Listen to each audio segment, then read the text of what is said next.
গল্প শুরু ও শেষটা তোমাকে দিয়েই। লেখায় শিহাব হোসেন। মাত্র 23 বছর বয়সে বিয়ে করব, এটা তুমি কি করে ভাবলে আম্মু? আমি এখন বিয়ে করতে পারবো না। স্বপ্ন ওর মাকে কথাটি বলে চুপ করে বসে রইল। তখন স্বপ্নর মা মিসেস আয়েশা বেগম ওর পাশে বসে কাঁধে হাত রেখে বলল, এই কথা বলছিস কেন বাবা? বিয়ে তো একদিন করতেই হবে, তাই না? তো এখন করলে সমস্যা কি তোর? আম্মু, কিছুদিন হলো আমরা নিজেদের ব্যবসা দাঁড় করিয়েছি, আর এখন এই অনিশ্চিত জীবনের সাথে কাউকে জড়াতে চাই না। অনিশ্চিত জীবন কেন বলছিস বাবা? আর এখন তো তোর ব্যবসা ভালো চলছে। বিয়ে করতে তো কোনো সমস্যা আছে বলে মনে হয় না। আজ হয়তো ভালো চলছে, কিন্তু কাল ভালো নাও চলতে পারে। আর আমি চাই না এমন কেউ আমার জীবনে আসুক যে কিনা আমার ওই দুঃসময় আমায় ফেলে চলে যায়। স্বপ্নর কথা শুনে ওর মা হেসে উঠল। তারপর বলল, তোর বাবার দুঃসময়ে কি আমি তাকে ছেড়ে গেছি? সবাই তো আর তুমি নও, তাই না? হ্যাঁ, তা ঠিক বাবা। কিন্তু আমরা যে মেয়েকে তোর জন্য ঠিক করেছি তার মতো মেয়ে পাওয়া এই যুগে অনেক কঠিন বাবা। তার পরিবার সহ সবাই খুব ভালো। মেয়েও অনেক ভালো, বেশ পহেজগার সে। আমি আর চাইছি না এই মেয়েকে হাতছাড়া করতে। আর এইরকম মেয়েরা কারো দুঃসময় কখনো ছেড়ে যায় না। এরা আল্লাহর উপর ভরসা করে তার সঙ্গীর পাশে সারা জীবন থেকে যায়। স্বপ্ন আর কোনো কথা বলল না। স্বপ্নর মা ওর রুম থেকে যাওয়ার আগে বলে গেল, আল্লাহ প্রতিটা মানুষকে উত্তম জিনিস বেছে নেওয়ার সুযোগ দেয়। কেউ কেউ সেটা বেছে নিতে ভুল করে। তোর যেন আবার সেই ভুল না হয়। স্বপ্ন ওর মায়ের কথাটি ভাবতে লাগলো। মনে মনে ঠিক করলো, বিয়েটা করে নিবে। কারণ নিজের স্ত্রীকে নিয়ে তো অনেক স্বপ্ন ওর মনের মধ্যে বাসা বেঁধে রয়েছে। কিন্তু যখন ওর অতীতের কথা মনে পড়ে যায় তখন আর কারো সাথে ঘর সংসার করার ইচ্ছে জাগে না। তখন মনে হয় আগে টাকা দরকার। কারণ টাকা না থাকলে কারো কাছে কোনো মূল্য নেই। তখন নিজের ভালো স্ত্রী সন্তানও খোঁচা মেরে কথা বলতে ভুলবে না। এসব ভাবতেই স্বপ্নের মনের ভিতরে থাকা সকল স্বপ্ন মুহূর্তে হারিয়ে যায়। তাহলে কি ছিল ওর অতীতে? আয়েশা আর আরিফ ইসলামের একমাত্র ছেলে স্বপ্ন। মধ্যবিত্তদের ঘরে ওর জন্ম হলেও ছোটবেলা থেকে ওর মা বাবা ওর কোনো ইচ্ছা অপূর্ণ রাখেনি। ছোটবেলায় যখন যা চেয়েছে তাই পেয়েছে। স্বপ্নকে নিয়ে আয়েশা আর আরিফ মিয়ার স্বপ্ন ছিল অনেক বড়। স্বপ্ন ভাবত সে বড় হয়ে একজন ইঞ্জিনিয়ার নয়তো সায়েন্টিস্ট হবে। ওর মা বাবা সেটাই চাইতো। কিন্তু যখন স্বপ্নর বয়স 11 বছর তখন হঠাৎ করে ওর বাবার গ্রিলের ব্যবসায় অনেক লস হয়। ব্যবসা অনেক আগে থেকে ঠিকমতো চলছিল না, কিন্তু এই কথাটি কাউকে না জানিয়ে মানুষের থেকে টাকা সুদের ওপর নিয়ে ব্যাংক লোন নিয়ে ব্যবসা ঠিক রাখার চেষ্টা করে, কিন্তু দিন শেষে ব্যবসার লস ঠেকাতে পারে না। যখন ব্যাংক লোনের টাকা মানুষের সুদের টাকা ঠিক মতো দিতে পারছিল না তখন সব জানাজানি হয়ে যায়। সব শুনে আয়শার মাথায় যেন আকাশ ভেঙে পড়ে। এখন তিনি কি করবেন নিজেও তা বুঝে উঠতে পারছিল না। ব্যাংক সেই সাথে মানুষের সুদের টাকার চাপ বেড়ে যাচ্ছিল। এমন কোনো দিন নেই টাকার জন্য করে মানুষজন এসে হইচই করতো না। স্বপ্ন তখন সবকিছু তাকিয়ে দেখত। অবশেষে মানুষের ঋণ পরিশোধ করার মতো কোনো আয় না থাকায় বাধ্য হয়ে নিজের বাড়ি দোকানপাট বিক্রি করে দেয়। কিন্তু এসব বিক্রি করার পরও কিছু ঋণ থেকেই যায়, যা আরিফ মানুষের দোকানে কাজ করে পরিশোধ করার চেষ্টা করত। কিন্তু সেই মানুষগুলোকে যে টাকা দিত সব সুদের মধ্যে ধরে নিত। এভাবে চলতে থাকে কয়েক বছর। তারপর আরিফ আবারও নিজের ব্যবসা চালু করে। ব্যবসা কিছুটা চালু হয়ে গিয়েছিল, ঠিক সে সময় এক লোক সুদের টাকা পেত, তার কাছে আরিফের একটা চেক ছিল। সে আরিফের নামে 5 লক্ষ টাকার মামলা করে, যেটার জন্য 6 মাসের জেল হয়ে যায়। তখন আবারও সেই ব্যবসা ঠিকভাবে চালু হওয়ার আগে শেষ হয়ে যায়। জেলে থাকার সময়টা স্বপ্নর এসএসসি ছিল, কিন্তু সে সময় টাকার অভাবে আর পরীক্ষা দিতে পারল না। স্বপ্ন সে সময় দেখেছে নিজের মানুষজনের আসল রূপ। আয়েশা ছিল পরিবারের বড় বউ। যখন ওদের অবস্থা ভালো ছিল তখন যে কোনো বিয়ে, যে কোনো অনুষ্ঠানে সবার আগে তার মতামত নেওয়া হতো। যখন আর্থিক অবস্থা খারাপের দিকে গেল তখন মতামত নেওয়া তো দূর, সবাই ভুলে গেছে আয়েশা নামের কেউ ওদের ফ্যামিলিতে আছে কিনা। স্বপ্ন যখন পরীক্ষা দিতে পারছিল না তখন ওর ফুফুরা সহ সবাই শুধু আফসোস করছিল যে ছেলেটা আজ পরীক্ষা দিতে পারল না, জীবনটা এভাবে নষ্ট হয়ে গেল। এখন এই ছেলে কি করবে? বাবার দোষে আজ জীবন নষ্ট। যা কামাই করেছে সব খালি আমোদ ফুর্তি করে শেষ করেছে। স্বপ্ন তখন ওর ফুফুদের মুখের উপর বলেছিল, আমায় নিয়ে তোমাদের এতই যখন আফসোসের কষ্ট হচ্ছে তাহলে তোমরা আমার পরের খরচ দাও, তাহলেই তো হয়। তখন তারা বলে, আমাদের কি সেই রকম সামর্থ্য আছে, আমরা কি করে দিব? ওদের কথা শুনে স্বপ্ন মনে মনে হাসে আর ভাবে, নিজেদের যখন যেটা দরকার পড়ে তখন হুট করে টাকা বের করতে পারে, অথচ অন্যের বেলায় সামর্থ্য নেই বলে। দিতে পারবে না বললেই হয়, এমন আজাইরা কথা বলার দরকারটা কি? তখন স্বপ্ন জবাবে বলে, দিতে যখন পারবে না তাহলে এভাবে আফসোসও করতে হবে না। আমি নিজেই যখন আফসোস করছি না, তোমাদের আফসোস করে কোনো লাভ আছে কি? এই কথা শুনে আর কেউ কোনো কথা বলেনি। স্বপ্ন এসব দেখে ভাবে, যাদের জন্য ওর বাবা কত কিছু করলো আর আজ তারা সাহায্য করা তো দূর, আরও তারাই কাটা ঘায়ে নুনের ছিটা দিতে আসে। একমাত্র মা বাবা ছাড়া আজকাল দুনিয়াতে কেউ আপন হতে পারে না। অনেক ঝড় ঝামেলা পেরিয়ে আজ ওরা সুখের দেখা পেয়েছে। স্বপ্ন এজন্য চায়, ওর জীবন যেমনটা হয়েছে সেরকমটা যেন ওর সন্তানদের সাথে না হয়, তাই তো সে আগে নিজেকে ঠিকভাবে প্রতিষ্ঠিত করতে চায়, তারপর বিয়ে। যাতে পরবর্তীতে কোনো কারণে স্ত্রী সন্তানকে ওর মতো অবস্থায় পড়তে না হয়। কিন্তু এখনই ওর মা বিয়ের জন্য উঠে পড়ে লেগেছে। রাতে স্বপ্ন নিজের রুমে শুয়ে মোবাইল টিপছে, এমন সময় ওর বাবা আরিফ রুমে এসে বিছানার ওপর বসল। স্বপ্ন বলল, কিছু বলবে আব্বু? তোমার আম্মু কিছু বলেছে তোমায়? হুম। বিয়ের ব্যাপারে কি সব বলছিল? তো তুমি কি এখন বিয়ে করতে চাও না? স্বপ্ন চুপ করে আছে। ওর বাবাকে এখন কি বলা উচিত? আর যাই হোক, নিজের বিয়ের কথা মুখ ফুটে তো আর বলা যায় না। তখন স্বপ্নর বাবা বলল, চুপ করে আছো যে? এমনি। আমি কি বলবো বলো? তুমি তো বলতে যত দেরিতে বিয়ে করবে ততই ভালো হবে। হুম বলতাম, কিন্তু এখন আমি চাই বিয়েটা তুমি করো, কারণ মিমের মতো মেয়ে খুঁজে পাওয়া এখনকার সময়ে অনেক দুষ্কর। আর তাছাড়া তোমার তেমন কোনো বন্ধু বান্ধব নেই। দিন শেষে নিজেকে নিশ্চয় একা বোধ করো। আর এই সময়টা যদি নিজের স্ত্রীর সঙ্গ পাও তাহলে তোমারই অনেক ভালো হবে। হুমম। আর দিন শেষে প্রত্যেকের মনে কিছু কথা থাকে যেগুলো তুমি স্ত্রী ছাড়া কারো কাছে শেয়ার করতে পারবে না।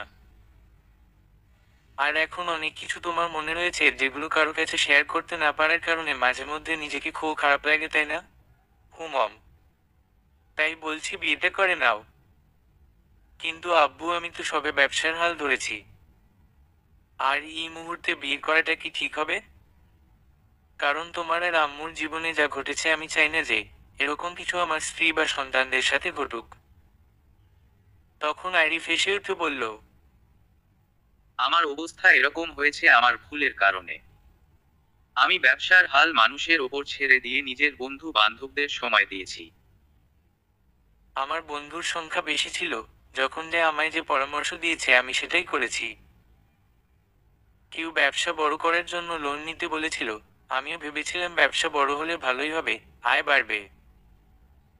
আর আয় বেশি হলে তোমরা আরো ভালো থাকবে। এসব ভেবে লোন নিয়েছি। ব্যবসা বড় করতে গিয়ে সুদের ওপর টাকা নিয়েছি। কিন্তু এটা বুঝিনি যে হারাম জিনিস হালাল জিনিসে ঢুকলে সেটা নষ্ট হয়ে যায়, সেটা থেকে বরকত উঠে যায়। এই রকম পরামর্শ যদি শুধুমাত্র নিজের স্ত্রীর সাথে করতাম তাহলে হয়তো এমন হতো না। একজন স্ত্রীর কাছে যখন কোনো পরামর্শ নিতে যাবে তখন সে তোমার বন্ধুদের তুলনায় ঠান্ডা মাথায় ভেবে তারপর তোমায় সঠিক পরামর্শ দিবে। আর এতে তুমি কখনো ঠকবে না। যার বন্ধু সংখ্যা বেশি সে ঠকে বেশি। হুম। কিন্তু কিন্তু কি? আমি জানি যে তুমি তোমার স্ত্রীর ভরণপোষণ নিয়ে চিন্তা করছো, তাই না? সেটা নয়, আবার কিছুটা সেরকমই। চিন্তা করো না, তুমি বিয়ে করলে বউ তোমার ঘরে আসল। তার জন্মের আগে মহান আল্লাহ তার রিজিক লিখে রাখছিলেন। বিয়ের মাধ্যমে তুমি তার রিজিকের জিম্মাদারি নিয়েছো। তার রিজিক তোমার হাত দিয়ে আসবে। তোমার রোজগার আল্লাহর রহমতে বেড়ে যাবে। আয় রোজগারে বরকত আসবে। কেননা তোমার স্ত্রীর রিজিক আল্লাহ তোমার হাত দিয়ে দিবেনই দিবেন। তাই এসব নিয়ে চিন্তা না করে বিয়েটা করে নাও। আরিফ স্বপ্নর দিকে তাকিয়ে মুচকি হেসে চলে গেল। স্বপ্ন মনে মনে ভাবছে, আব্বু অবশ্য ভুল কিছু বলেনি। যা বলেছে সব একদম ঠিক। আসলে দিন শেষে প্রত্যেকের মনে অনেক কথা চাপা পড়ে থাকার, যা নির্দিষ্ট লোক ছাড়া কাউকে বলা যায় না। বিয়ের কথা মনে হতে নিজেই কেমন যেন একটু লজ্জা পেল। মনে মনে বলতে লাগলো, তাহলে আমার বউয়ের নাম হতে চলেছে মিম। বাহ, মিম বাড়ে ডিম। নিজে নিজে হেসে উঠল। রাতে খাবার সময় স্বপ্নকে ওর মা আয়েশা বেগম বলল, তো কি সিদ্ধান্ত নিলে? এত করে যখন বলছো তখন আমি রাজি। স্বপ্নর মা বাবা দুইজনেই মুচকি হাসল। স্বপ্ন একটু লজ্জা পেল। তখন ওর মা বলল, কাল বিকেলে গিয়ে তাহলে মেয়েটাকে একবার দেখে আসো। কথা বলে দেখো কেমন লাগে। তোমরা তো দেখছোই, আবার আমার দেখতে হবে কেন? তারপরে যদি কিছু বলার থাকে তাকে। সেজন্য বলেছিলাম। আচ্ছা দেখি। স্বপ্ন খাবার খাওয়া শেষ করে রুমে চলে এলো। কালকের দিনটাকে ঘিরে মনে। স্বপ্ন মিমদের বাসায় বসে আছে। ওর সাথে ওর মা আয়েশা বেগম আর এক খালাতো বোন এসেছে। স্বপ্নর মুখে একটু লজ্জা লজ্জা ভাব। যদিও ছেলেদের মধ্যে লজ্জা ভাবটা একটু কম থাকে, কিন্তু স্বপ্নের মাঝে লজ্জার ভাবটা একটু বেশি। মিম এখনো ওর সামনে আসেনি। স্বপ্ন মনে মনে ভাবছে, না জানি কত সাজগোজ করছে, যার কারণে আসতে এত সময় লাগছে। সত্যি বলতে স্বপ্নর কাছে মেয়েদের বেশি সাজগোজের চেয়ে ন্যাচারালি তাদের অনেক সুন্দর লাগে। স্বপ্ন মনে মনে আবার এটা ভাবছে, যখন মিম ওর সামনে আসবে তখন ওর অনুভূতি কিরকম হবে। প্রথম যখন সে সাবিহাকে দেখেছিল তখন ওর যেরকম অনুভূতি হয়েছিল, আজও কি সেরকম অনুভূতি হবে, নাকি আজ অন্যরকম কিছু হবে? সেটা মিম সামনে আসলেই বোঝা যাবে। স্বপ্নর বয়স যখন 19 বছর, তখন সে সাবিহা নামের একটা মেয়েকে পছন্দ করে ফেলেছিল। সাবিহা ছিল স্বপ্নর ছোটবেলার বন্ধু নাকিবের গার্লফ্রেন্ড সামিয়ার খালাতো বোন। দুই বোন ছিল সমবয়সী। একসাথে ওরা থাকতো। নাকিব যখন ওর গার্লফ্রেন্ড সামিয়ার সাথে দেখা করতে যেত তখন স্বপ্নকে সাথে নিয়ে যেত। তো একদিন সামিয়া নাকিবের সাথে দেখা করতে আসার সময় সাবিহাকে সঙ্গে নিয়ে এসেছিল। সামিয়া সেদিন সাবিহার সাথে নাকিবের পরিচয় করে দিয়েছিল। আর সেদিনই প্রথমবারের মতো সাবিহাকে স্বপ্ন দেখে। আর এক দেখাতেই সাবিহাকে ওর অনেক ভালো লেগে যায়। সব সময় সে সাবিহাকে নিয়েই ভাবতে থাকে। নাকিব সামিয়ার সাথে দেখা করতে যাওয়ার সময় স্বপ্নকে নিয়ে যেতে চাইলে স্বপ্ন যেতে চাইতো না। বলতো, তোরা যখন প্রেম করিস তখন তোদের দুইজনকে পাহারা দিতে গিয়ে নিজেকে দারোয়ান বলে মনে হয়। কিন্তু এখন স্বপ্ন যাওয়ার জন্য এক অধীর আগ্রহে থাকতো, এজন্য যে নাকিব যখন সামিয়ার সাথে দেখা করতে যাবে তখন সাবিহাকে দেখতে পারবে, কারণ আগে নাকিবের সাথে সাবিহার পরিচয় ছিল না বলে আসেনি। কিন্তু এখন যেহেতু পরিচয় হয়েছে তাই আসতে কোনো সমস্যা নেই। স্বপ্ন নাকিবের সাথে যেত ঠিকই, কিন্তু সাবিহাকে দেখতে পেত না। কারণ সাবিহা সামিয়ার সাথে কখনো আসেনি। প্রায় বেশ কয়েকদিন পর সাবিহা আসলো। সেদিনও সে সাবিহাকে দেখেছে ঠিকই, কিন্তু কোনো কথা বলতে পারেনি। তবে সাবিহা ফোন টিপত আর মুচকি মুচকি হাসত। তখন স্বপ্ন মন খারাপ করে ভাবত, হয়তো সে অন্য কাউকে ভালোবাসে, আমায় আর কেন ভালোবাসতে যাবে? তবে সাবিহার ব্যাপারে স্বপ্ন নাকি কিছু না বলে ওর মাকে বলল। কেননা না, স্বপ্নর সাথে ওর মায়ের সম্পর্ক বেস্ট ফ্রেন্ডের মতো। তবে মনে মনে একটু ভয় পেল এটা ভেবে যে ওর মা এটা শোনার পর কি বলবে না, কারণ ওর মা এসব পছন্দ করে না। স্বপ্নর মা চায় না যে ওনার একমাত্র ছেলে কোনো মেয়ের দ্বারা কষ্ট পাক। তারপরে স্বপ্ন ওর মা আয়েশা বেগমকে বলে, আম্মু আমি একটা মেয়েকে পছন্দ করি। আয়েশা বেগম হেসে জবাব দেন, বাহ, তাই নাকি? তোকে সেই মেয়ে? তখন স্বপ্ন সাবিহার ব্যাপারে সবকিছু ওর মাকে বলে। সব শুনে ওর মা বলে, দেখো কাউকে ভালোবাসার আগে এটা জানা জরুরি যে তোমার প্রতি তার ধারণা কেমন। শুধু যে তুমি তাকে পছন্দ করো কিন্তু সে করে না এমন হলে কিন্তু পরে তুমি কষ্ট পাবে। তাই আগে তোমার জানা উচিত সে তোমায় পছন্দ করে কিনা। যদি সে তোমায় পছন্দ না করে তাহলে তোমার উচিত হবে তার প্রতি মায়া না বাড়িয়ে তার থেকে দূরে সরে আসা। তাই আগে কথা বলে দেখো। আচ্ছা, যে মনের কথা মনে চাপি তার মতো বোকা কেউ নেই। তাই কথা চাপিয়ে না রেখে বলে দাও। হুমম। স্বপ্ন ভাবল, ওর মা ঠিক কথাই বলেছে, আগেই কাউকে এতটা ভালোবাসা বা কারো প্রতি মায়া বাড়ানো ঠিক না। যদি সে সত্যি আমায় ভালো না বাসে না তাহলে পরে কষ্ট আমাকেই পেতে হবে। আমার কষ্ট সে কিন্তু পাবে না। এটা ভেবে স্বপ্ন নাকিবকে বলল সাবিহাকে ওর ভালো লাগার কথা। সব শুনে নাকিব হাসতে হাসতে বলল, আমি তো ভেবেছিলাম যে তুই কখনো কারো প্রেমে পড়বি না, আর এখন দেখছি তুই আমার শালীর প্রেমে মজে বসে আছিস। মজা নিস না। তুই পারবি আমার হয়ে ওকে কিছু বলতে? আরে চিন্তা করিস না, তুই আমার ছোটবেলার বন্ধু, আমি তোর জন্য এইটুকু করতে পারবো না। এটা কোনো কথা হলো? তুই ভাবিস না আমি শালীকে সব বলবো। ধন্যবাদ বন্ধু। আরে ধন্যবাদের কি আছে, আমরা আমরাই তো। স্বপ্ন ভাবতে লাগলো, যাক এখন আর সমস্যা নেই, নাকিব একটা না একটা ব্যবস্থা করে দিবে। হলে হবে না হলে না হবে। 2 দিন পর নাকিব স্বপ্নকে ফোন করে জানালো সাবিহা নাকি ওর সাথে দেখা করবে। স্বপ্ন এ কথা শোনার পর প্রচন্ড খুশি হয়ে গেল, তবে মনে মনে বেশ লজ্জা পাচ্ছিল। আর মনে চলছিল প্রচন্ড উত্তেজনা। কি দিয়ে সে সাবিহার সাথে কথা বলা শুরু করবে ভেবে পাচ্ছিল না।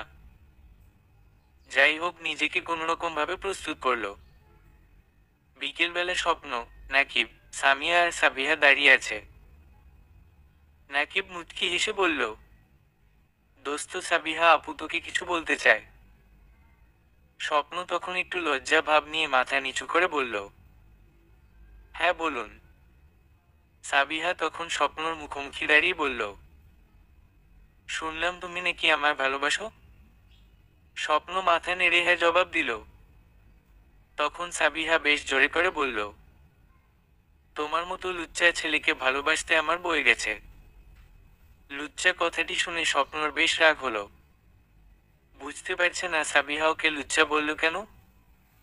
লুচ্চাদের মতো কোনো কিছু তো সে ওর সাথে বা কোনো মেয়ের সাথে করেনি।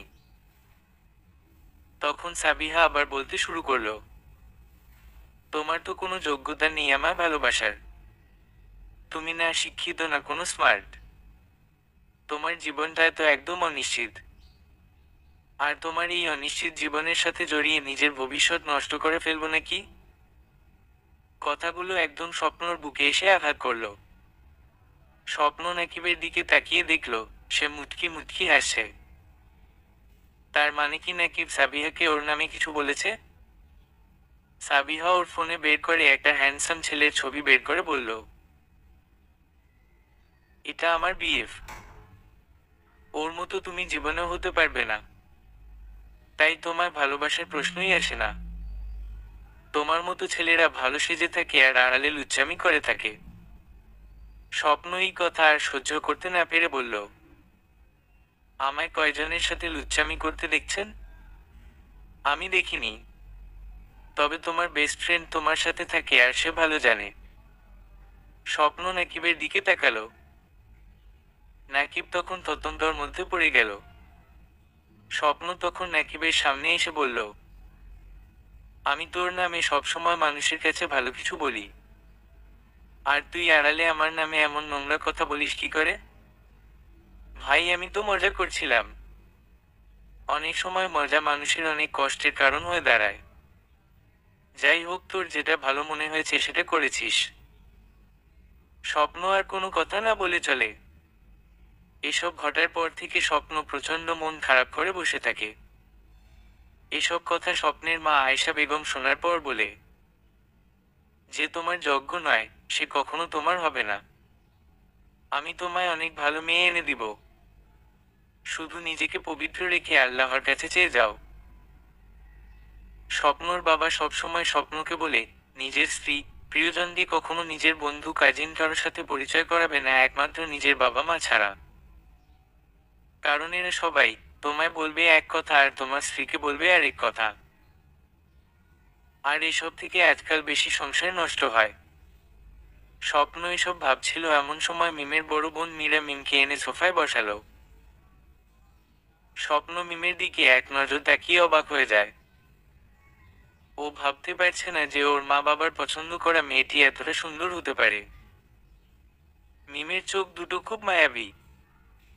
স্বপ্ন মিমের চশমা ভিতরে থাকা মায়াবী চোখ দুটির মাঝে যেন এক মুহূর্তের জন্য নিজেকে হারিয়ে ফেলেছিল।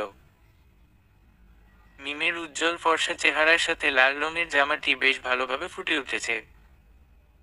তারপর আবার মিম চোখে চশমা পরে আছে, যা ওর সৌন্দর্য আরো বাড়িয়ে দিয়েছে। মিম স্বপ্নকে ওর দিকে তাকিয়ে থাকতে দেখে মুচকি হেসে লজ্জায় মাথা নিচু করল। মুহূর্তে মিমের গাল লজ্জায় লাল টমেটোর মতো হয়ে গেল। স্বপ্নকে মিমের দিকে তাকিয়ে থাকতে দেখে স্বপ্নর খালাতো বোন বলল, ভাই এভাবে তাকিও না, আমার ভাবি কিন্তু লজ্জায় লাল হয়ে গেছে। স্বপ্ন ওর খালাতো বোনের কথা শুনে লজ্জায় মিমের দিক থেকে চোখ নামিয়ে ফেলল। আর এদিকে মিমের অবস্থা বেগতিক। সে আর দেরি না করে সোফা থেকে উঠে নিজের রুমে চলে গেল। এই অবস্থা দেখে সবাই হেসে উঠল। মিম ওর রুমে জানালা ধরে দাঁড়িয়ে আছে। কেন জানি ওর খুব লজ্জা পাচ্ছে, আবার মাঝে মধ্যে মুচকি মুচকি হাসছে।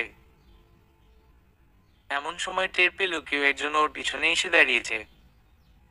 মীরা এসেছে ভেবে মিম পিছনে তাকাতেই চমকে উঠল। স্বপ্ন ওর পিছনে দাঁড়িয়ে আছে। মিমের মুখে আবারও লজ্জার আভা ফুটে উঠল। মিম ঘুরে অন্যদিকে হলো। এরপর দুইজনে কিছু সময় নীরব হয়ে দাঁড়িয়ে রইল। নীরবতা ভেঙে স্বপ্ন বলল, সবাই আমাকে আপনার সাথে কথা বলার জন্য পাঠালো। হুম, কিছু বলার থাকলে বলতে পারেন। আপনার কিছু বলার থাকলে বলতে পারেন। আমার কিছু বলার নেই। আমি আপনার ব্যাপারে সবকিছু আপনার মায়ের কাছে শুনেছি। ও, তো এখনো কিসে মেয়েকে পছন্দ করেন? স্বপ্ন এটা শুনে অবাক হয়ে গেল। তার মানে মিম এটাও জানে। স্বপ্ন তখন বলল, আমি এখন নিজের স্ত্রী ছাড়া কাউকে নিয়ে ভাবি না। কারণ আল্লাহ আমার জন্য একজনকে রেখেছেন যে সময় হলেই আসবে। শুধু শুধু অন্যকে মন দিয়ে কেন কষ্ট পাবো? কথাটা পছন্দ হয়েছে। আচ্ছা, আপনি কি রাজি আছেন বিয়েতে? মিম মুচকি মুচকি হাসতে লাগলো কিন্তু মুখ ফুটে কিছু বলল না। স্বপ্ন মিমের উত্তরের অপেক্ষা করতে লাগলো। মিম মাথা নাড়িয়ে হ্যাঁ জবাব দিল। মিমকে দেখে আসা 4 দিন পরেই স্বপ্নর সাথে ওর বিয়ে সম্পন্ন হলো। মিম বাসর ঘরে বিছানার ওপর গুটিসুটি মেরে বসে আছে। এমন সময় স্বপ্ন রুমে এসে দরজা বন্ধ করে দিল। মিম একটু কেঁপে উঠে নড়েচড়ে বসল। স্বপ্ন আস্তে আস্তে এসে বিছানার কাছে আসলো। মিম সালাম দিল, আসসালামু আলাইকুম। ওয়ালাইকুম আসসালাম। কেমন আছেন? আলহামদুলিল্লাহ ভালো আছি। আপনি কেমন আছেন? আলহামদুলিল্লাহ ভালো। কি করেন? স্বপ্নর মুখে এই কথাটি শুনে মিমের বেশ হাসি পেল। হাসি আটকাতে না পেরে মুখ চেপে হাসল। মনে মনে বলছে, দেখতেই পাচ্ছে কি করছি, সেটা আবার শুনতে হবে। কি ছেলে রে বাবা! মিম কিছু বলছে না দেখে স্বপ্ন মনে মনে ভাবল, এইভাবে বলাটা হয়তো ঠিক হয়নি। নিজের উপস্থিত বুদ্ধি বলে কিছু নেই। একটা মেয়ে বসে থেকে আমার জন্য অপেক্ষা করছে সেটা জানা সত্ত্বেও আমি কিনা আবার নতুন করে জিজ্ঞেস করলাম কি করেন। কি বোকার বোকা আমি। স্বপ্নকে চুপ করে থাকতে দেখে মিম বলল, এই যে মিস্টার, আপনি চুপ করে আছেন কেন? না এমনি। আচ্ছা, আমি কি বিছানায় একটু বসতে পারি? অনেকক্ষণ ধরে দাঁড়িয়েছিলাম তো তাই পা লেগে গেছে। হ্যাঁ হ্যাঁ, বসুন। আমায় আবার জিজ্ঞেস করতে হবে কেন? মিম একটু সরে গেল। স্বপ্ন আস্তে করে বিছানার ওপর বসে পড়ল। স্বপ্ন এক নজর মিমের দিকে তাকালো। বউ সাজে মিমকে অনেক সুন্দর লাগছে। এমনিতে প্রত্যেক মেয়েকে বিয়ের দিন অন্য সব দিনের চেয়ে একটু বেশি সুন্দর লাগে। বিয়ের দিন সাজলে মেয়েদের যতটা সুন্দর লাগে অন্য সব দিনে সাজলে হয়তো এতটা সুন্দর লাগে না। তাই তো সব মেয়ে জীবনে একবার হলেও বউ সাজতে চায়। স্বপ্ন মিমকে বলল, আপনি আজকে চশমা পরেননি কেন? পরতে দেয়নি তাই পরিনি। কিন্তু চশমা পরলে কিন্তু আপনাকে অনেক সুন্দর লাগে। মিম লজ্জা পেয়ে মাথা নিচু করে মুটকি মুটকি হাসতে লাগলো। স্বপ্ন মিমের চশমা খুঁজতে লাগলো। দেখলো ড্রেসিং টেবিলের ওপর মিমের চশমা রাখা।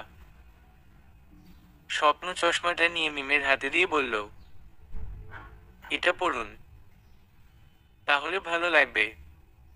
মিম চশমা পরলো, তারপর বলল, এটা আপনার ভালো লাগে বলে পরলাম, নয়তো আজকে অন্তত পরতাম না।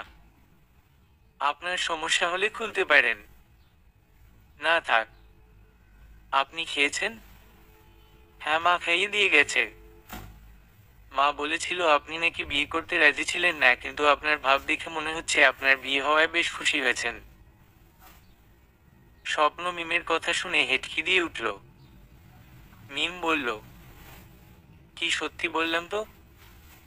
স্বপ্ন একটা দীর্ঘশ্বাস ফেলে বলল, হুম। তবে আমি আসলেই চাইতাম না যে আমি এখন বিয়ে করি।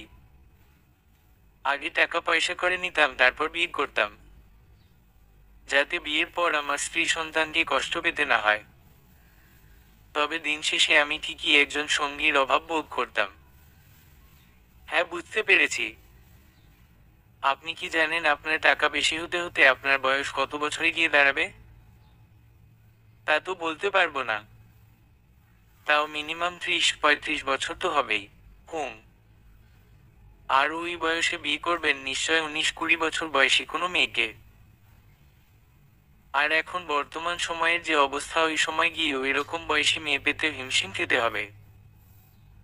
বিয়ে করলে এর চেয়ে কম বয়সী মেয়ে বিয়ে করতে হবে। তখন না সে পারবে আপনার সাথে ফ্রি হতে, না আপনি পারবেন তার সাথে ফ্রি হতে। দুইজনের মধ্যে শুধু শরীরই আদান প্রদান হবে, মনের আদান প্রদান হবে না। এখন আপনার মনে স্ত্রীকে নিয়ে যত আবেগ রয়েছে, ওই বয়সে গিয়ে আর সেই আবেগ থাকবে না। তখন শুধু টাকা বাড়ানোর চিন্তা মাথায় থাকবে। আর টাকা হলো এমন একটা জিনিস, সেটা যত আসবে আপনি তত বেশি চাইতে থাকবেন। আর এই টাকার পিছনে ছুটতে গিয়ে ভুলে যাবেন যে আপনার বাসায় স্ত্রী রয়েছে। আপনি তাকে সময় দিতে পারবেন না, আপনার স্ত্রী একাকিত্বে ভুগবে। আর এখন যে যুগ, অনলাইনে নারীবাদীদের অভাব নেই। সারা ফেসবুক জুড়ে ওরা এমন কিছু লেখা লিখবে, যার কিছু কিছু লেখা আপনার সেই অল্প বয়সী স্ত্রীর সাথে মিলে যাবে। তখন আপনার প্রতি ওনার কোনো মায়া থাকবে না, তখন সে নিজেও চাইবে তার মনের মতো সঙ্গী খুঁজে পেতে, যে ওকে বুঝবে, সময় দিবে। আর নিজের একাকিত্ব দূর করতে পরকীয়ার মতো সম্পর্ক করতে দ্বিধা করবে না। আর এটা জানার পর আপনি কতটা কষ্ট পাবেন সেটা নিজেও ভাবতে পারবেন না। তখন আপনার টাকা আপনার কাছে মূল্যহীন হয়ে পড়বে।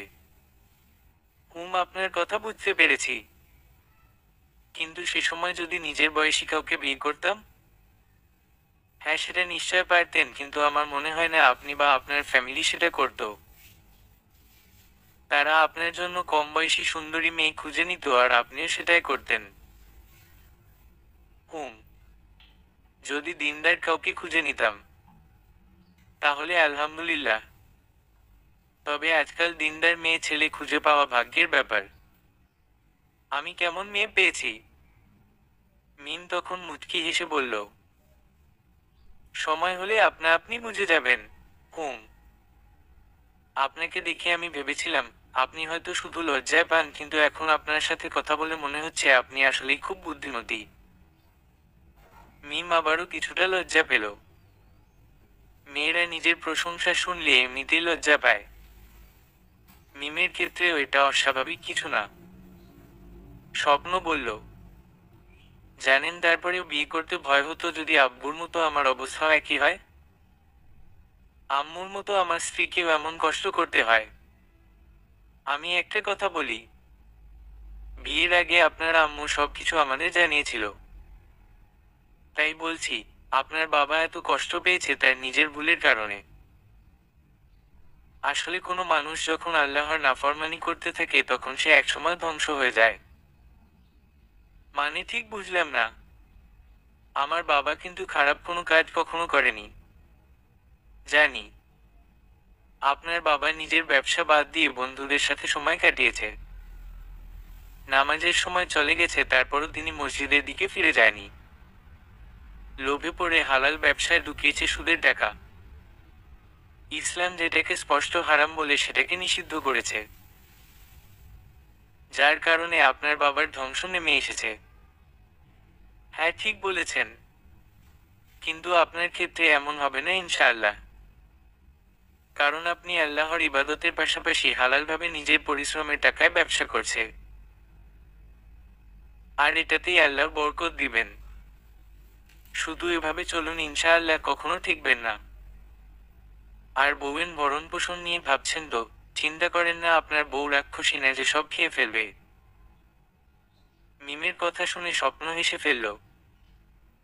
মিম নিজেও হাসল। ঘড়ির দিকে তাকিয়ে দেখল রাত 1টা ছুঁই ছুঁই। স্বপ্ন মিমকে বলল, অনেক রাত হলো, ঘুমাবেন না? ঘুমাবেন? মিমের কথায় স্পষ্ট বিরক্তির ছাপ ফুটে উঠল। স্বপ্ন তখন বলল, খুব ঘুম পাচ্ছে। এমনি দিনে আমার এই সময় অর্ধেক ঘুম হয়ে যেত। আচ্ছা ঘুমান। আপনি ঘুমাবেন না? ঘুমম। স্বপ্ন বিছানায় উঠে গেল। তারপর অবাক হয়ে কি যেন খুঁজতে লাগলো। সেটা দেখে মিম বলল, এভাবে কি খুঁজছেন? আমার কোলবালিশ কই? মাকে দিয়েছি, উনি সাথে করে নিয়ে গেছেন। কেন? ন্যাকামি করবেন না তো। বউ থাকতে আবার কোলবালিশের কি দরকার? মিম কথাটা বলে আবারও লজ্জামাখা মুখে করে শুয়ে পড়ল। স্বপ্ন আর কিছু না বলে মুচকি হেসে শুয়ে পড়ল। মনে মনে ভাবছে, এই দিনটাকে নিয়ে কত স্বপ্ন দেখে এসেছে, অথচ আজ লজ্জায় ওর মনের ভিতরে চেপে থাকা কত কথা যেগুলো একটাও বলতে পারছে না সে।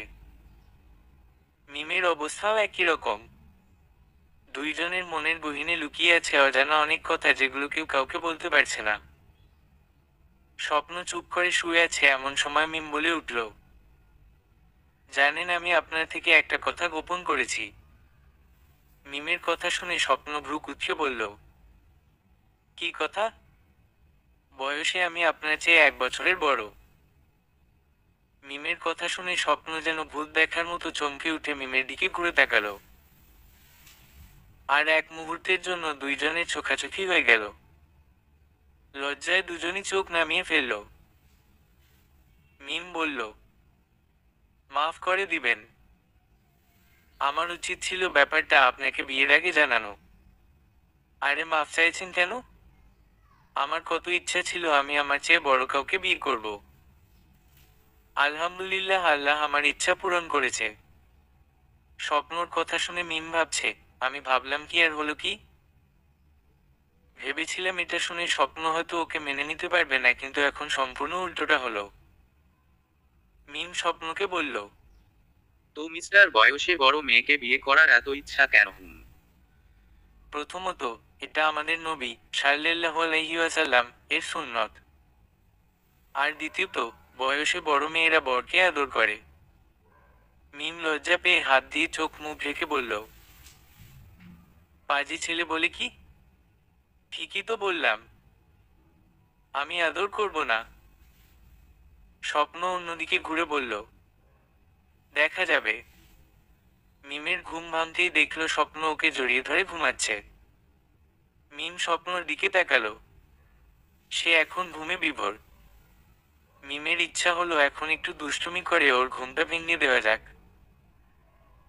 তবে ওর ঘুমন্ত মুখটা দেখতে মিমের খুব ভালো লাগছিল, তাই কিছু করলো না। শুধু একটু মুচকি হাসলো। একটু একটু লজ্জা করছে ওর। একটু বাদেই ফজরের আজান ডানে এলো। মিম মনে মনে, এখন আর ঘুমানো যাবে না, উঠে বরং দুইজনে মিলে নামাজটা পড়ে নিই। মিম স্বপ্নকে ডাকতে লাগলো। এই শুনছেন? স্বপ্ন ঘুমের ঘোরে নড়েচড়ে মিমকে আরো শক্ত করে জড়িয়ে ধরল। মিম আরো একটু লজ্জা পেয়ে মুখ টিপে হাসল। তারপর মিম আবার ডাকলো, এই উঠুন না, আজান দিচ্ছ। তখন স্বপ্ন চোখ খুলে মিমের দিকে তাকিয়ে জবাব দিল, হুমম, উঠে পড়ুন, ফজরের আজান দিচ্ছে। স্বপ্ন তখন মিমের গায়ের ওপর ওর হাত দেখে আচমকা হাত সরিয়ে নিয়ে তাড়াতাড়ি করে উঠে বসল। মিম এটা দেখে আবারও মুখ টিপে হাসল। মিম উঠে রুমের লাইট জ্বালিয়ে দিল। স্বপ্ন মিমের দিকে তাকিয়ে দেখলো ওর চুলগুলো কেমন এলোমেলো হয়ে আছে, তবে এই অবস্থায় দেখতে খুব সুন্দর লাগছে ওকে। মিম আয়নার সামনে দাঁড়িয়ে ওর চুলগুলো বাঁধছিল, তখন স্বপ্ন বলল, আপনাকে কিন্তু এই অবস্থায় সুন্দর লাগছে। স্বপ্নর কথা শুনে মিম চুল বাঁধা বন্ধ করে ওর দিকে তাকালো।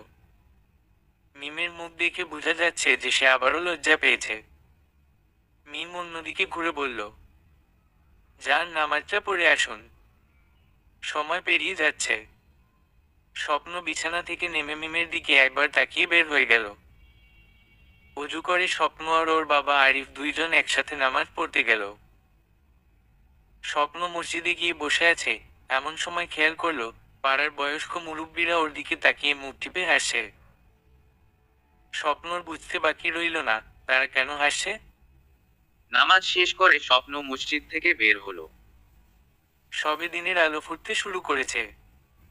স্বপ্ন বিয়ের আগে কল্পনা করত যে এরকম সকালে ওরা দুই স্বামী স্ত্রী নামাজ শেষ করে দুইজনে মিলে একসাথে হাঁটবে। আজও স্বপ্নর মনে ইচ্ছাটা জাগলো, কিন্তু নতুন বউকে নিয়ে আজই এমন করাটা মানুষ ঠিক চোখে দেখবে না। তবে অন্য একদিন হবে ইনশাআল্লাহ। স্বপ্ন বাসায় এসে কারো মধুর কণ্ঠের কোরআন তিলাওয়াত শুনতে পেল। এটা মিম ছাড়া আর কেউ না। স্বপ্ন দেখলো ওর মা আয়েশা দরজার পাশে দাঁড়িয়ে আছে। স্বপ্নকে দেখে বলল, আমার বৌমাকে কি তোমার পছন্দ হয়েছে? স্বপ্ন কোনো জবাব না দিয়ে মুচকি হাসল। স্বপ্ন রুমে এসে মিমের পাশে বসল। মিম একবার স্বপ্নর দিকে তাকিয়ে আবার পড়ায় মনোযোগ দিল। স্বপ্ন মুগ্ধ হয়ে মিমের কোরআন তিলাওয়াত শুনতে লাগলো। মিম একটু পর কোরআন পড়া শেষ করে স্বপ্নকে জিজ্ঞেস করল, আপনি পড়বেন না? মিমের কথা শুনে স্বপ্ন চুপ করে মাথা নিচু করে আছে। স্বপ্নকে চুপ করে থাকতে দেখে মিম বলল, কোনো কথা বলছেন না যে, আপনি কি পড়তে জানেন না? স্বপ্ন মাথা নাড়িয়ে না জবাব দিল। মিম হাসি মুখে বলল, কোনো ব্যাপার না, আমি আপনাকে শিখিয়ে দিব। কি শিখবেন তো আমার কাছে? স্বপ্ন মিমের কথা শুনে খুশি হয়ে গেল। আর মনে মনে আল্লাহর শুকরিয়া আদায় করলো এমন একজনকে জীবন সঙ্গিনী হিসেবে পেয়ে। মিম কুরআন শরীফ রেখে বিছানায় বসে বলল, আবার যেন ভাবেন না যে আজ নতুন বউ হয়ে এই বাড়িতে এসেছি বলে সবাইকে দেখানোর জন্য কুরআন পড়ছি। আমি যখন থেকে পড়া শিখেছি তখন থেকে প্রতি সকালে আর রাতে নিয়মিত পড়ি। আপনাকে দেখে সেটা বোঝা যায়। কিভাবে? জানি না, আমার মনে হলো এইটা। আচ্ছা, আপনি যে আমায় কোরআন শেখাতে চাইছেন এতে আপনার খারাপ লাগছে না যে আমি পড়তে পারি অথচ আমার স্বামী পারে না? না, খারাপ লাগবে কেন? আমার এই কাজে তো আরো আল্লাহ খুশি হবেন। কারণ রাসূলুল্লাহ সাল্লাল্লাহু আলাইহি ওয়াসাল্লাম বলছেন, তোমাদের মধ্যে সে ব্যক্তি সর্বোত্তম যে নিজে কোরআন শিক্ষা করে এবং অন্যকে শিক্ষা দেয়। সহিহ বুখারী। তাহলে আমার খারাপ লাগবে কেন? স্বপ্ন আর কোনো কথা না বলে মুচকি হাসল। মনে মনে এটা ভেবে সে খুশি, কারণ সে তার মনের মতো জীবনসঙ্গী পেয়েছে। সারাদিন স্বপ্ন মিমের সাথে খুব ভালোভাবে মিশতে পারেনি, কারণ একদিকে মিমকে দেখে লজ্জা, আর একদিকে বিভিন্ন আত্মীয় স্বজন আসছে নতুন বউকে দেখার জন্য। মিম বেশ সবার সাথে হাসি মুখে কথায় বলছিল। রাত 8টা। সারাদিনের ব্যস্ততা শেষে মিম একটু রেস্ট নিচ্ছিল। স্বপ্ন এখনো বাসায় আসেনি। মিম মনে মনে ভাবছে, ও আবার কোথায় গেল। একটু বাদে স্বপ্ন বাসায় আসতেই ওর আয়েশা বেগম ওকে ঝাড়ি মেরে বলল, নতুন বউ রেখে কোথায় যাওয়া হয়েছিল শুনি? এই একটু বাইরে। বাইরে কি করছিলি? কিছু না। কি আর করব? রুমে যাও, মিম একা আছে। স্বপ্ন রুমে এলো। মিম শুয়েছিল। স্বপ্নকে দেখে উঠে বসলো। দুইজনে চুপচাপ বসে থাকলো, কিন্তু কেউ কাউকে কিছু বলল না। রাতে খাবার খেয়ে এসে মিম বিছানা ঠিক করছে শোবার জন্য। মিম তখন আর চোখে তাকিয়ে দেখলো স্বপ্ন ওয়ার্ড্রোব খুলে কি যেন করছে। মিম সেদিকে না তাকিয়ে নিজের কাজে মন দিল। একটু পর স্বপ্ন ওয়ার্ড্রো থেকে একটা রঙিন কাগজে মরানো প্যাকেট নিয়ে মিমের সামনে এসে দাঁড়ালো। মিম অবাক চোখে সেই প্যাকেটের দিকে তাকিয়ে আছে। স্বপ্ন সেই প্যাকেট মিমের দিকে দিয়ে বলল, এটা নিন আপনার জন্য। মিম হাসি মুখে সেই প্যাকেট নিয়ে বলল, কি আছে এতে? একটু কষ্ট করে খুলে দেখুন। মিম প্যাকেটটি খুলে ফেলল, আর তখন দেখলো প্যাকেটের মধ্যে একটা নীল রঙের ডায়েরি আর একটা অনেক সুন্দর সোনালী রঙের কলম। আর ডায়েরির উপর লেখা, আমার প্রিয়তমার জন্য। এই লেখাটি দেখে মিমের মুখে লজ্জার আভা দেখা গেল। তবে মিম বেশ খুশি হয়েছে। তারপরেও মিম বলল, এটা দিয়ে কি করব? অভিযোগ লিখবেন? মিম স্বপ্নর কথা শুনে অবাক হয়ে ওকে প্রশ্ন করল, কিসের অভিযোগ লিখব? তখন স্বপ্ন মিমের সামনে বসে ওর হাতটা নিজের হাতের মধ্যে চেপে ধরে বলল, জানেন, আমার না নিজের স্ত্রীকে নিয়ে অনেক স্বপ্ন ছিল।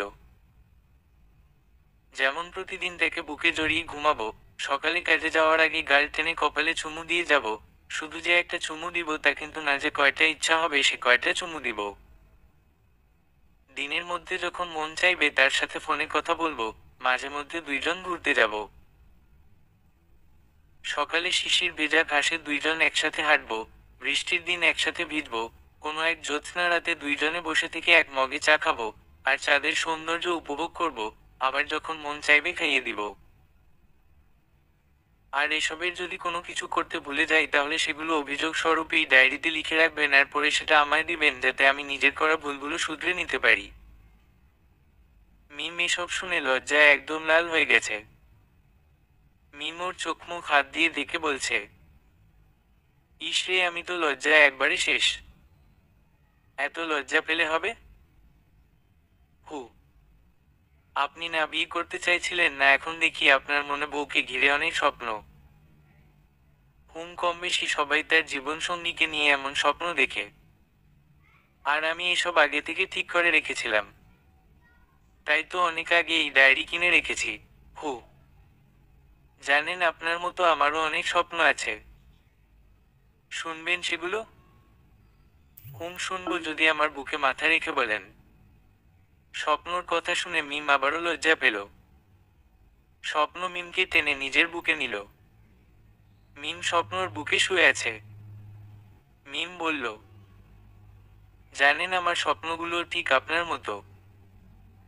প্রতিদিন কাজে যাবার আগে আমায় চুমু দিয়ে যাবেন। এরপর আমিও আপনার গালে একটা চুমু দিব, যাতে আপনার দিনটা ভালো কাটে। এটা বলে মিম স্বপ্নর বুকে মুখ লুকালো, আর জোরে জোরে নিঃশ্বাস ফেলতে লাগলো। মেয়েটা আবারও লজ্জা পেয়েছে। স্বপ্ন তখন বলল, আর কি কি? প্রতিদিন কাজ থেকে আসার সময় আমার জন্য চকলেট বা আইসক্রিম আনতে হবে, যেটা আমরা দুইজন একসাথে খাবো। প্রতিদিন আমায় একবার হলে খাইয়ে দিতে হবে। রাতের বেলা খাবার শেষে আমার সাথে হাঁটতে হবে। হাঁটার সময়কালে আমি আইসক্রিম খেতে চাইলে কোনো কথা না বলে কিনে দিতে হবে, না হলে আমি সেখানেই কান্না করে দিব। প্রতিদিন বুকে নিয়ে ঘুমাতে হবে। বৃষ্টির দিনে আমায় নিয়ে ভিজতে হবে, মাঝে মধ্যে কোলে নিয়ে হাঁটতে হবে। আর যখন আমাদের বাবু হবে তখন একপাশে বাবুকে আর একপাশে আমায় নিয়ে ঘুমাতে হবে। এসব করবেন তো? ইনশাআল্লাহ করব।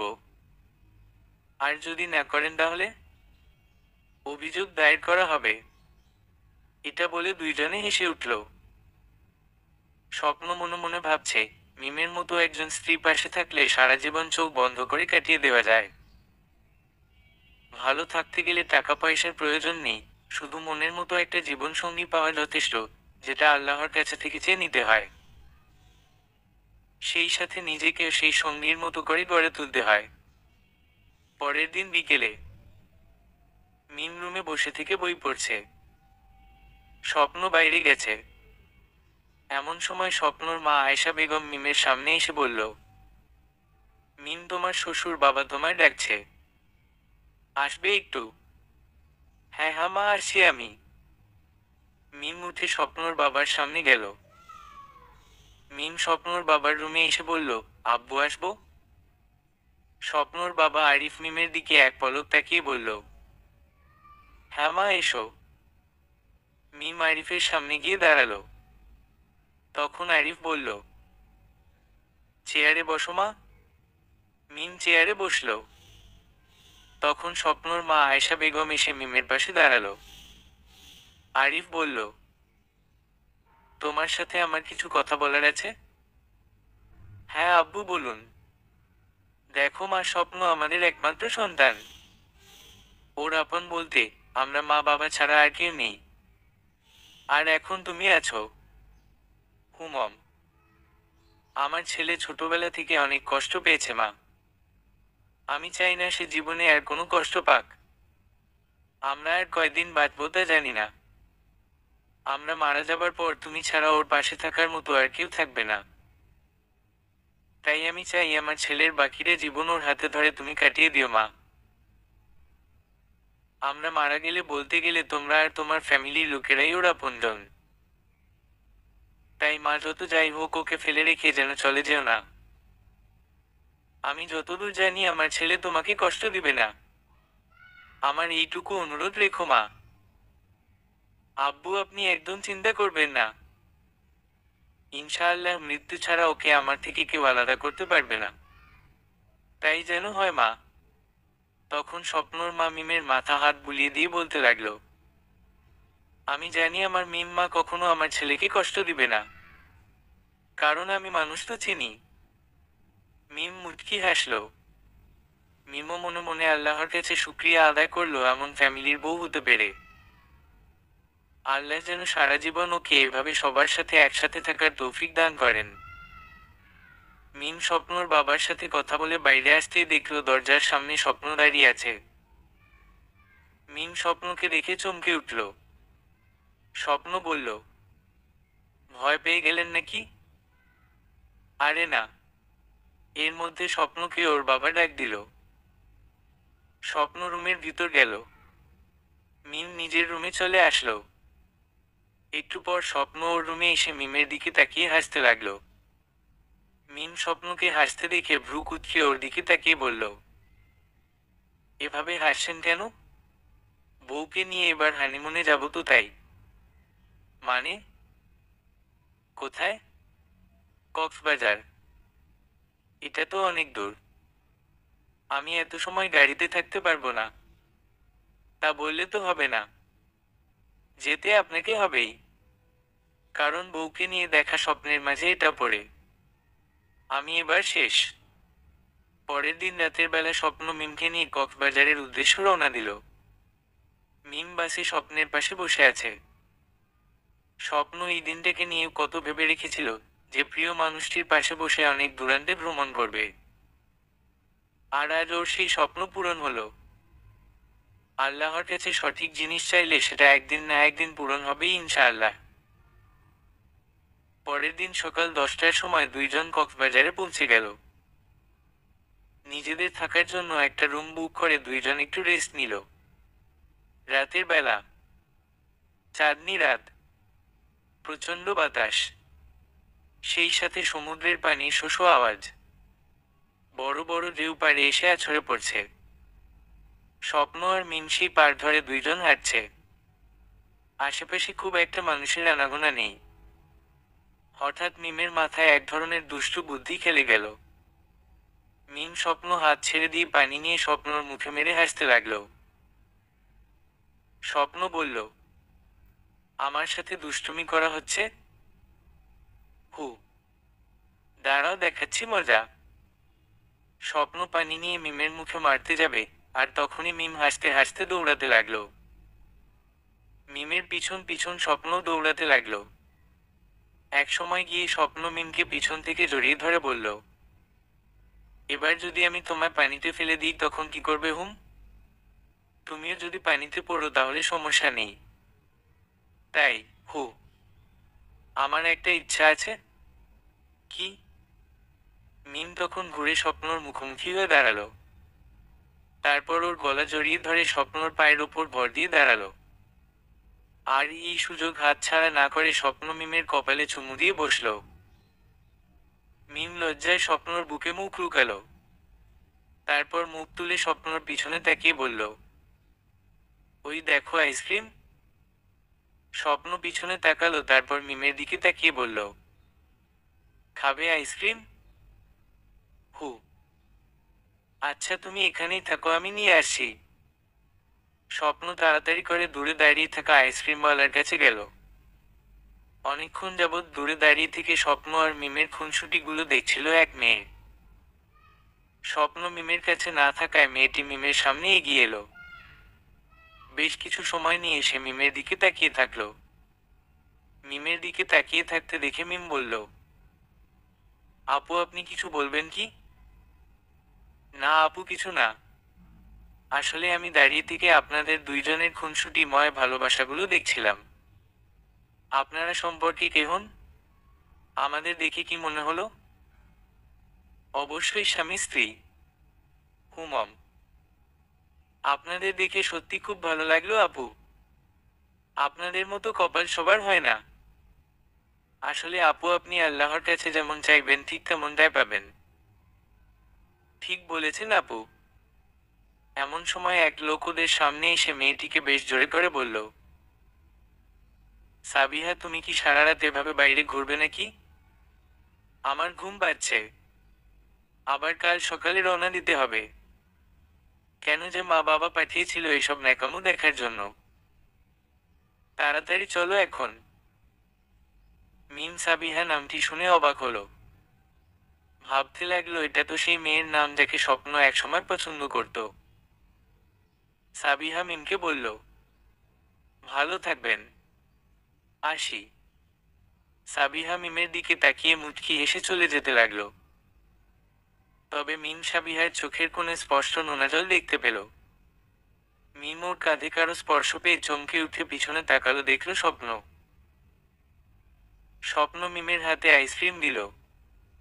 মিম কিছু বলতে যাবে তার আগে স্বপ্ন বলল, এটাই সেই সাবিহা? ও আচ্ছা, দেখে মনে হলো খুব একটা ভালো নেই। সে যেমন চেয়েছিল তেমন পেয়েছে। যাকে ভালোবাসতো এটা সে নয়। সেটা তো বুঝতেই পারছি। আজ হয়তো আমার জায়গায় সে থাকতো, তাই না? হুম, আল্লাহ লিখে রাখেনি তাই হয়নি। চলো এসব নিয়ে ভেবে আর লাভ নেই। আমার বর্তমান ভবিষ্যৎ সব তোমাকে ঘিরেই। মিম মুচকি হাসল। এভাবেই দুইজনের ভালোবাসায় ভরা সংসার চলতে লাগলো। দিন শেষে একজন আরেকজনের কাছে নিজেদের মনের কথাগুলো শেয়ার করার তখন যতটা শান্তি ওরা অনুভব করে এরকম শান্তি সত্যি বলতে কোনো রিলেশনে থাকা কালীন কারো কাছ থেকে পাওয়া যায় না। শান্তি একমাত্র হালাল সম্পর্কে, হারাম সম্পর্কে নয়। মিম যখন স্বপ্নকে বলে, আমায় আবার কখনো ছেড়ে যাবে না তো? তখন স্বপ্ন জবাবে বলে, না, কারণ আমার শুরু ও শেষটা শুধু তোমায় দিয়েই। সমাপ্ত।